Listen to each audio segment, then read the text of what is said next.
August 12 புனித Jane Francis தே சாந்தால்.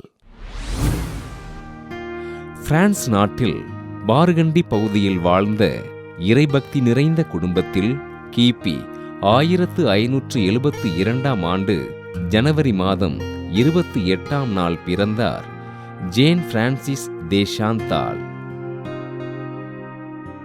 18 மாத குழந்தையாக இருக்கும் பொழுது தன் தாயாரை இழந்த சாந்தால் தன் தந்தையினால் இறைபக்தியோடு வளர்க்கப்பட்டார்.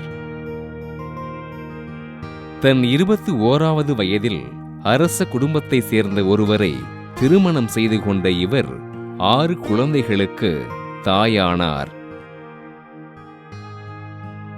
7 ஆண்டுகளுக்கு பின் தன் கணவரை இழந்து பல்வேறு துன்பங்களுக்கு ஆட்பட்ட சாந்தால் துறவற வாழ்வினை தேர்ந்து கொண்டு வீட்டை விட்டு வெளியேறினார்.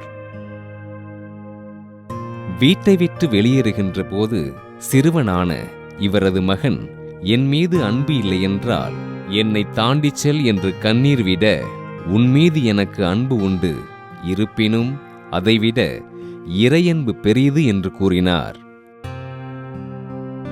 புனித பிரான்சிஸ் சலேசியாரை சந்தித்த ஜேன் பிரான்சிஸ் தே சாந்தால் அவர் நிறுவிய சபையில் சேர்ந்து ஆண்டவரின் பணிகளை அர்ப்பணிப்போடு செய்தார்.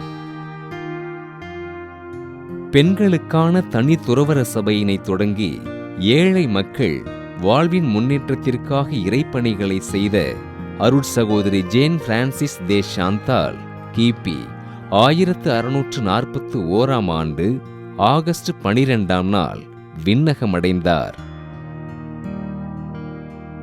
உடல் நோயுற்றோருக்கு உதவிகள் செய்து ஆண்டவரை அறிவித்த அருட்சகோதரி ஜேன் பிரான்சிஸ் தே சாந்தாலினை திருத்தந்தை 13ஆம் கிளெமெண்ட் கிபி 1767ஆம் ஆண்டு புனிதராக உயர்த்தினார். புனித ஜேன் பிரான்சிஸ் தே சாந்தால் திருவிழாவினை கொண்டாடுகிற நாம் பெற்றோரினை இழந்து தவிக்கிற பிள்ளைகளுக்காக ஆண்டவர் இயேசுவிடம் உருக்கமோடு ஜெபிப்போம்.